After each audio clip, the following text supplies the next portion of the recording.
And many people go through life never getting in touch with their greatness because of the lack of motivation to push themselves, or because they have not found something that they believe to be worthwhile to challenge them. That many a talented persons have gone unnoticed, and the world never had a chance to be exposed to their talent because that person did not take the time to begin to express or to demonstrate or to motivate themselves in the direction to bring that which they came into the universe to bring.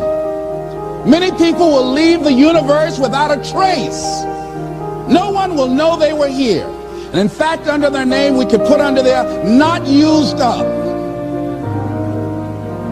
Will anybody know that you came this way?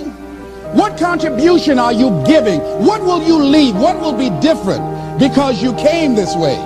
That life is our gift to us, that God has given us, and how we live our lives is our gift to God. What kind of gift are you formulating? Is this a gift that you like to take back and do something else before you turn it in? Think about that. What can we do? What are some of the keys that we can begin to use to motivate ourselves when our batteries run low? Because I don't care who you are, I don't care what you do, at some time you are going to get tired. At some time you're going to get in a rut. Seem like nothing you do works out right. And sometimes it just seems like you just don't have the wherewithal or the will to do anything.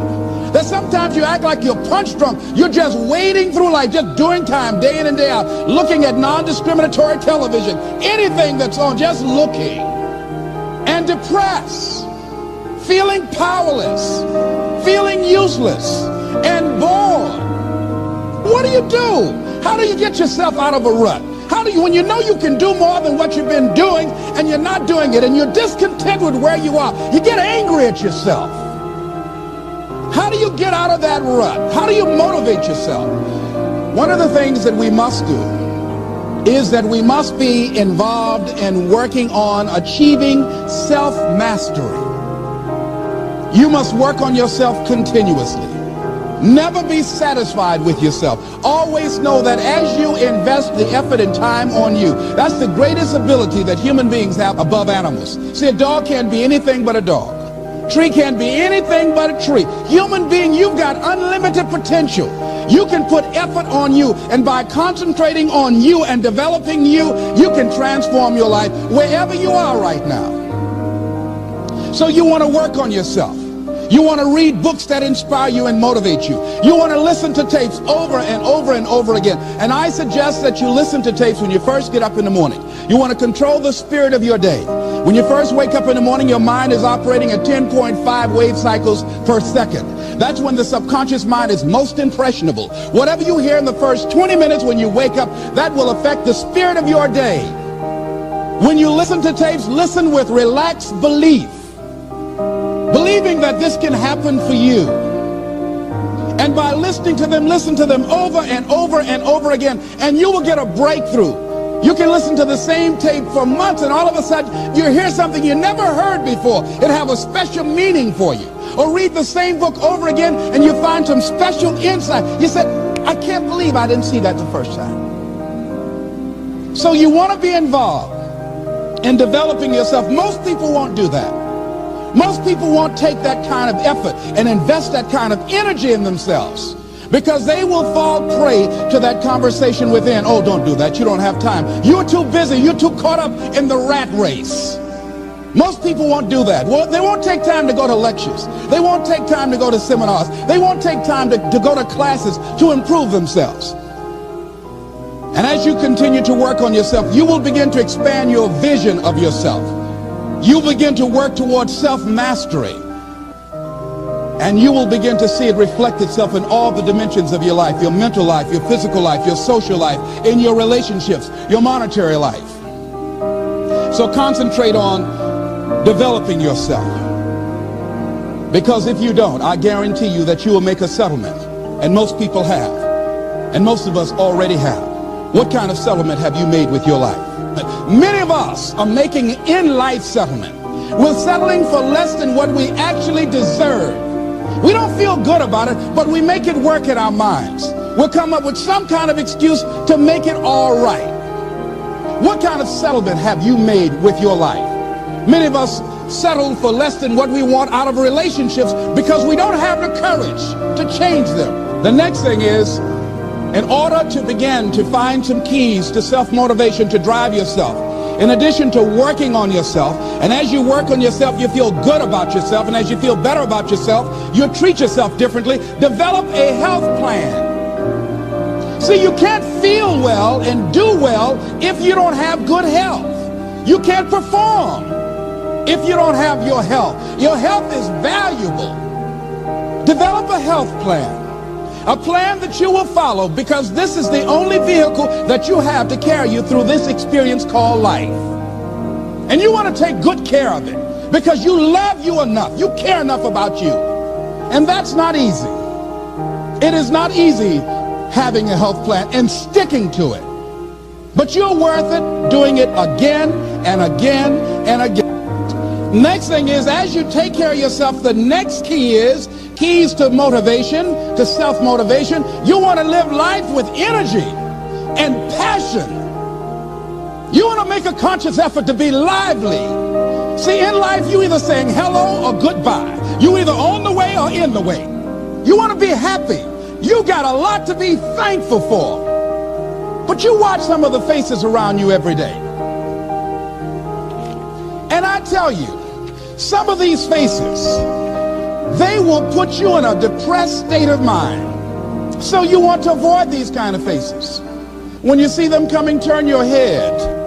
The things that you say to yourself, you want to watch them, and in watching them, you want to take charge. So you've got to learn to stand up to yourself inside yourself and short circuit, override that conversation that's always going on. 85% of what that conversation will tell you is negative. It's negative.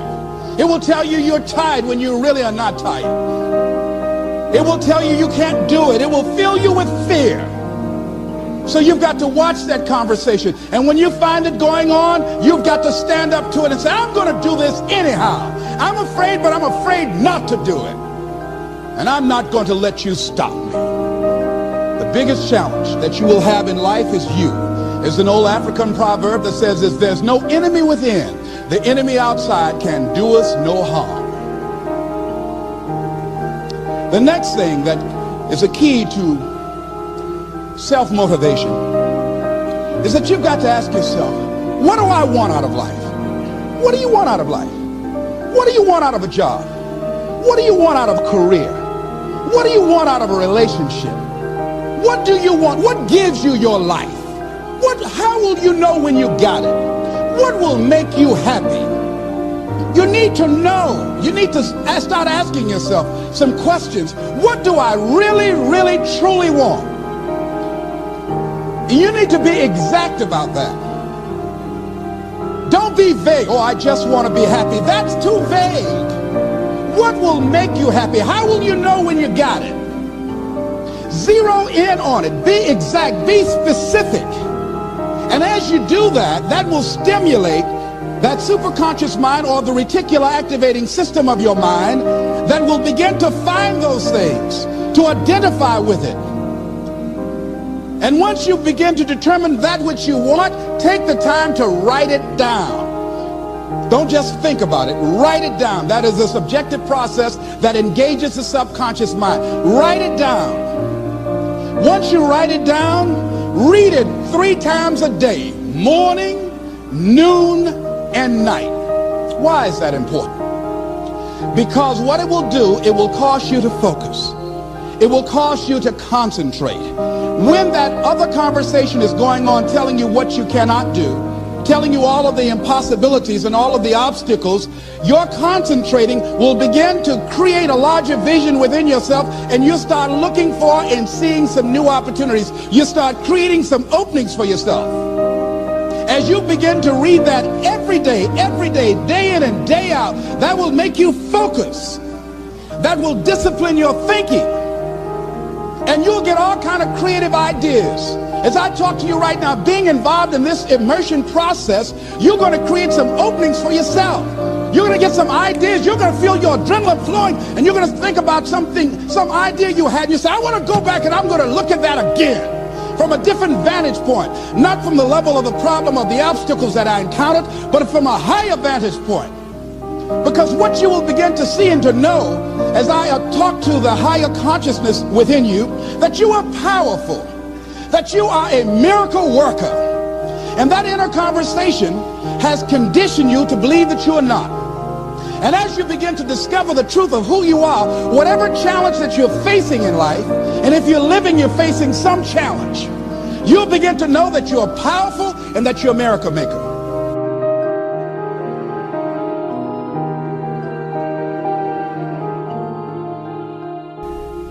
Let's look at how we can begin to keep our commitments. Remembering what Dr. Robert Anthony said about results. When you keep your commitments, you're able to produce some different kinds of results in your life. So how can we keep our commitments? And do we keep all commitments? No, we don't. You will not be at 100%. However, you will have a greater percentage rate of maintaining your commitments to yourself, whatever those things might be.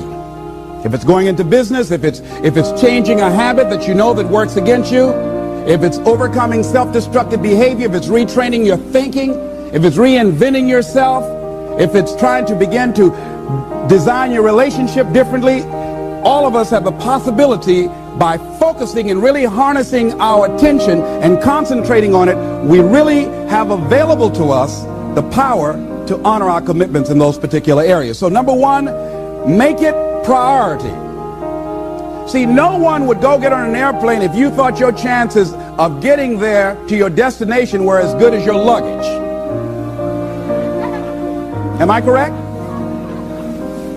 See, and I say the reason that you will reach your destination more times than your luggage will is because the airline, and I'm glad that they do, has made it a priority to move the human beings from one point to the other safely. Not send you off to Boston or someplace with your luggage. So I'm not really upset when my luggage doesn't show up. I'm glad they delivered me, because they've made me a priority. See, they have made delivering you to your destination important. So if you want to honor your commitment, whatever you decide that you're going to do, make sure you make it important. Make sure it is priority. Keep it before you. The other thing is, whatever that you want to do, whatever you want to begin to create and beginning to manifest your greatness and strengthening your level of commitment, and it's really exercising your will. Find something that you want to do on your goal, one action step, but make sure it stretches you, that it challenges you, but it's doable, that you can do it. This year I decided that I was going to exercise. So I started out doing just 10 setups and 10 push-ups. I know I can do that and not get upset about it. I can do that without thinking. So I started out small. Now I'm up to 50, but if I try to do 50 starting out, I wouldn't still be doing it. So I started doing it in manageable segments. Do that, and that strengthens your will. So my commitment now is strengthened and fortified by the activity of actually doing it. So now I can expand and build from there. When I decided to begin to manage my money differently, and I started saving 5% of my money, then I increased it to 10%, then to 15%. So now I have disciplined myself to live off 75% of my income. I took discipline to do that, but I started watching how I was spending my money. I started keeping a log and following myself. So you want to begin to find something that is manageable, that you know that you can do. The next thing, in beginning to keep your commitments to yourself, have some friends that will hold you accountable, that won't let you off the hook, that won't tolerate anything less than the best from you. People that will support you in this new way of being, in this new state of consciousness. The other thing is important is have a contingency plan.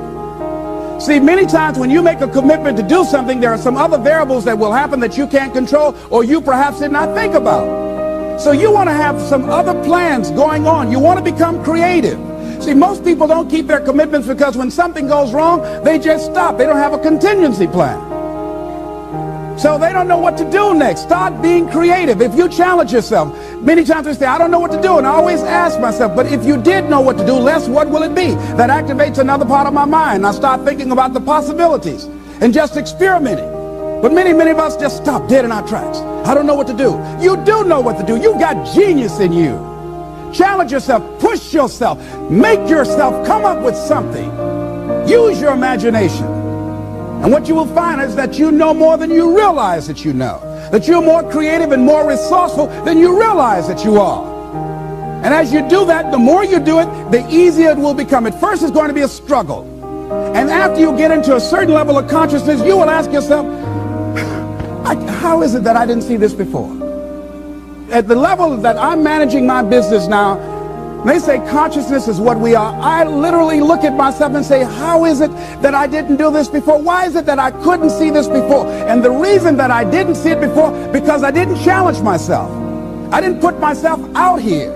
See, the reason that most of us go through life never discovering our true greatness, literally walking, breathing corpses, the uncommitted life isn't worth living. Why? Because it doesn't produce anything. See, you only make things happen. Your life only counts. You only make a difference when you are committed. When you make a commitment with your life. That's the people that make a commitment with their lives. The people that make a commitment to their customers. The people that make a commitment to their families, to their relationships, are the people that make the greatest impact in life. What is commitment? Commitment is the salesman who says, look here, I'm going to make $1,000 today and I'm not going home. You can turn the lights out. The janitors could be here running the vacuum cleaner. I'm not leaving here till I do it. I used to be a door-to-door salesman. I had X number of TVs. I had a minimum amount that I knew I had to sell every day in order to provide for my mother, who was ill at the time, who had lost her job at the M&M cafeteria because of arthritis. And I said, I'm going to go door to door, and sometimes I would not come home until 1 o'clock at night, knocking on people's door, people closing. What do you want? Would you like to buy a nice working month's television set, no money down? No. What about an Emerson TV? No. Thank you very much. Do you know anybody else that would be interested? No. Thank you very kindly. Knock on another. Hello. Would you like to buy a nice working television set, no money down? No. Get away from our door. Thank you very kindly. Do you know anybody else would be? Yeah, my cousin, he lives 2 doors down. Thank you very kindly. I tell him you sent me. When I, hey, your cousin told me that you wanted to buy a television set, told me to come here and talk to you, we got a special discount for you. Yes, come in, I'm interested. I would just keep right on. I would not go home until I did it. It's an interesting thing, ladies and gentlemen, that when we put ourselves in a situation where we say we're going to do it, it puts you in another zone where the universe responds to you.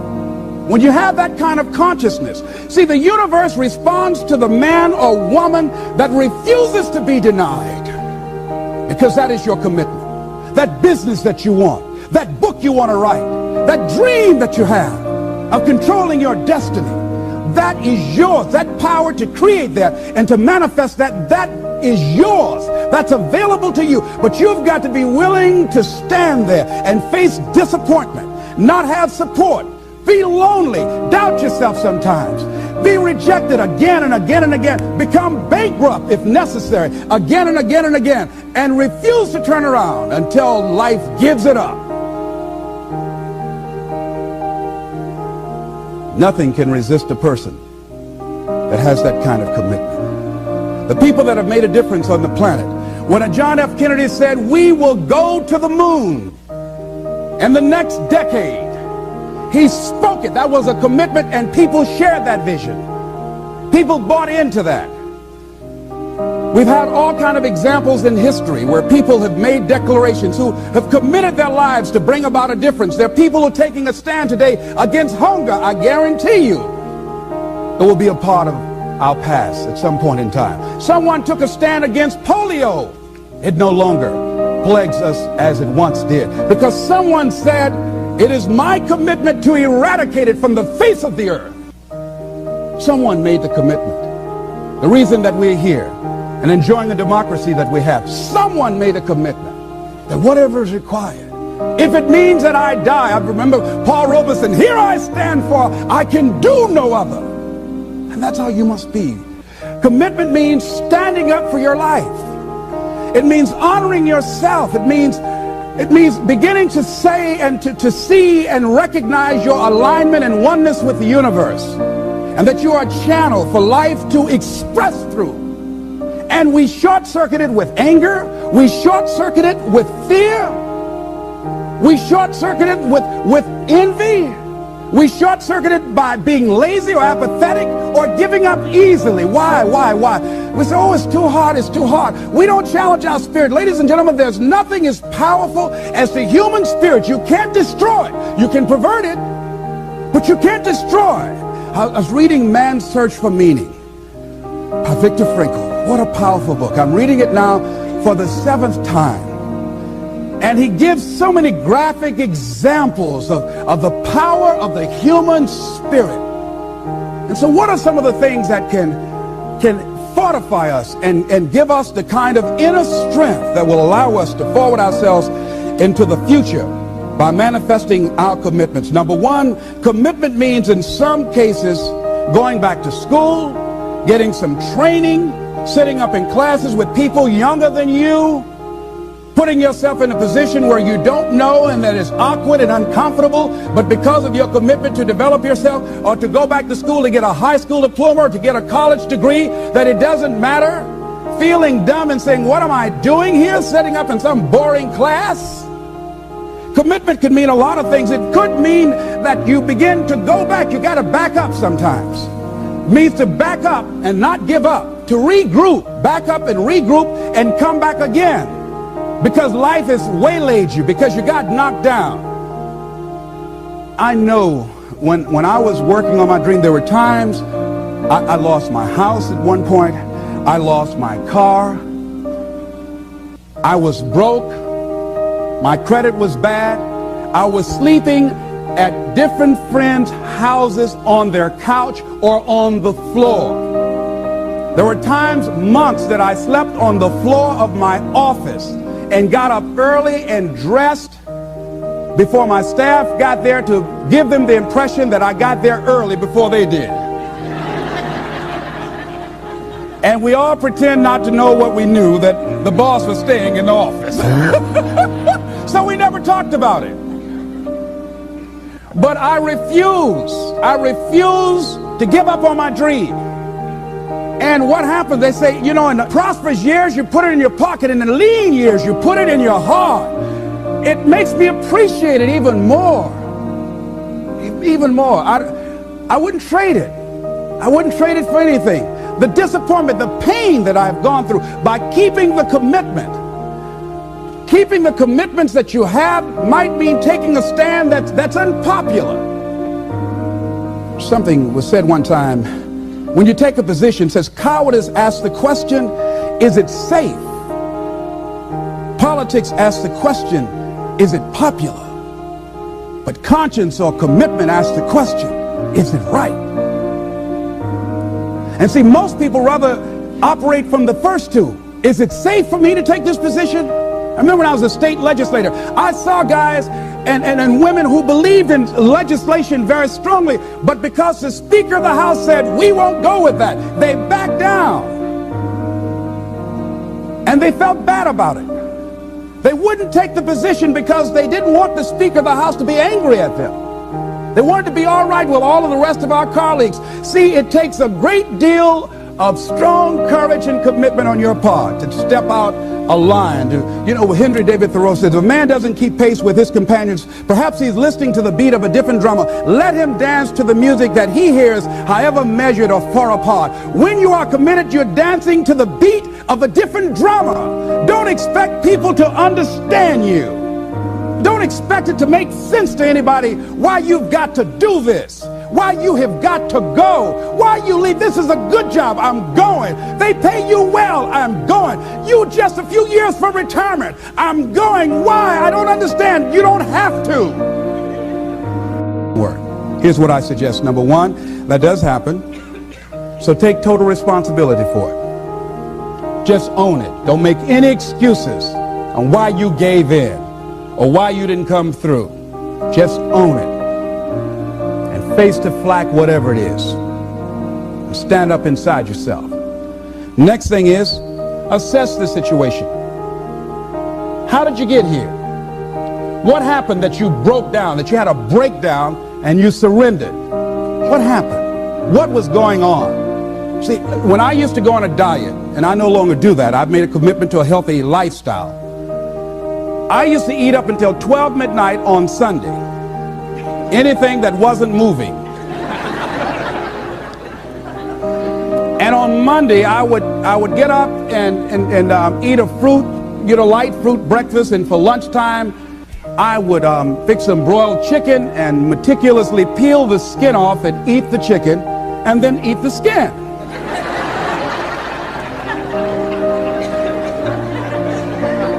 Do 5 setups, look in the mirror, and become discouraged because my stomach doesn't look like a washboard or one of the Avon Haley dances. And I say, what the use? And then I go to the refrigerator and eat food cold, standing right there in the refrigerator. So when I evaluated where I broke down, I realized I can't have junk food in the house. So I changed my route. I stopped taking people to lunch or to dinner because I couldn't sit there and watch them eat. When I had to go someplace and speak and they were eating, I said, call me downstairs when it's time for me to speak, because if I sit at the table looking at them, the food's going to call my name. And I know this. So I had to begin to make sure that I wasn't putting myself in a position where I would give up on my commitment. Am I making sense to you? So I began to strategize around avoiding situations where I knew that I was going to become weak. Another thing I do when I don't keep my commitment, I either deny myself something or I do a trade-off. If a glazed donut takes advantage of me,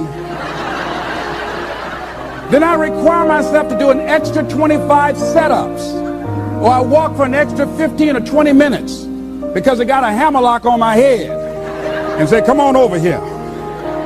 So you might have to deny yourself something or do a trade-off. Do something that will offset it. The other thing is, start again. So what? You fell flat on your face. So what? Start again. Learn from the experience and start again. Don't count yourself out. Don't sentence yourself to a lifetime of being miserable, a lifetime of being broke, a lifetime of being unhealthy, a lifetime of being in a relationship that is no longer fulfilling to you. A lifetime of working on a job that does not bring you satisfaction, that's not giving you the creative urge that you need and that got to have in your life that stimulates you. Don't sentence yourself like that. You are a human being. Don't volunteer your life that way. Your life has too much value to the universe. You've got something to contribute. You've got something to give. And so what if you make a commitment and you're not able to do it like a pro?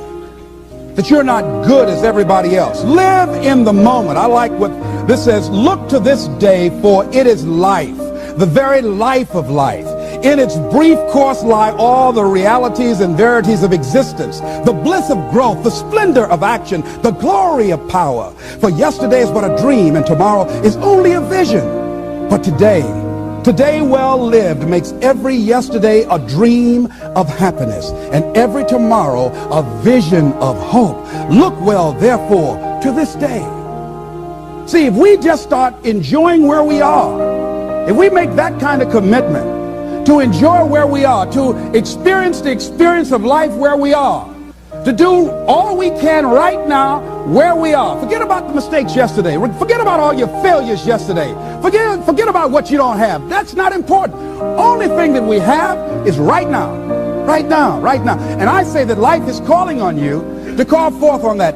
The optimists, which I think one of the most positive groups in the world, they have something called the Optimist Creed, and I like, it says promise yourself. I changed it to commit yourself, because I think that commitment has more power than promise. It says commit yourself to be so strong that nothing can disturb your peace of mind, to talk health, happiness, and prosperity to every person you meet, to make all your friends feel that there is something in them, to look at the sunny side of everything and make your optimism come true, to think only of the best, to work only for the best, and expect only the best, To be just as enthusiastic about the success of others as you are about your own. To forget the mistakes of the past and press on to the greater achievements of the future. To wear cheerful countenance at all times and give every living creature you meet a smile. To give so much time to the improvement of yourself that you have no time to criticize others. To be too large for worry, too noble for anger, too strong for fear, and too happy to permit the presence of trouble. Commit yourself to these things. Isn't that powerful? What a commitment to make with your life. Commit yourself to stretch, to get outside of your comfort zone and not be concerned about what people think about you, because they're thinking it anyhow.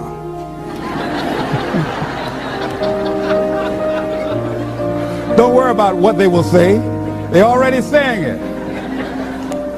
So what do you care? Decide that your life has so much meaning to the planet. Decide that you have something to give. That's why you're here. See, you didn't just show up. You brought something here. You're on a journey. You have a destination, mission to achieve, to do, to implement, to perform, to experience. Decide to commit yourself to be an adventurer in life. Look out on life around you. Look within yourself and say, where is it in my life that I need to make a commitment right now? Where is it? That it might be for your health. It might be to be a happier person. It might be to make a difference in your community. It might be that. Where is it? I say that commitment shows up. And the man or woman who has some idea, some dream that they've been nurturing within themselves and no one believed it, no one saw it for them, that they weren't masters at it, they weren't experts at it, no one would build a statue and ever call their name and recognize them. They never made it to the front page of the newspaper, but they had something that was theirs, something that was their baby, something that they loved and they believed in, and they just did what they could with what God gave them with their dream. Commitment shows up, and people that are willing to give themselves a chance, who look at their lives, look within themselves and say, I know that this just cannot be it for my life. I know that there's something I'm supposed to do. I don't know right now. Or maybe you do know. Maybe you do know and you've talked yourself out of it. And I understand that. Because I'm late. No. Everything happens as it should. I got the courage to step out, to become committed. I was seriously not serious before, and I decided, it took me some time to build up the courage to become committed because it frightened me. So I understand wrestling with it. I wish I could tell you I've been doing this for 20 years. I haven't. I'm just glad that I decided to become committed before I left here. And wherever you are, decide that you're going to commit your life now. And let it show up in your contribution. Let it show up in what you have to share. And whatever commitment that you make, honor your commitment as yourself. Honor your word as yourself. Whatever you put out there, do it with what you've got. I want to thank you very much for your consciousness. This is Mrs. Mamie Brown's baby boy, Leslie Calvin Brown, saying it's been a plum-pleasing pleasure as well as a privilege. Thank you all. Yeah.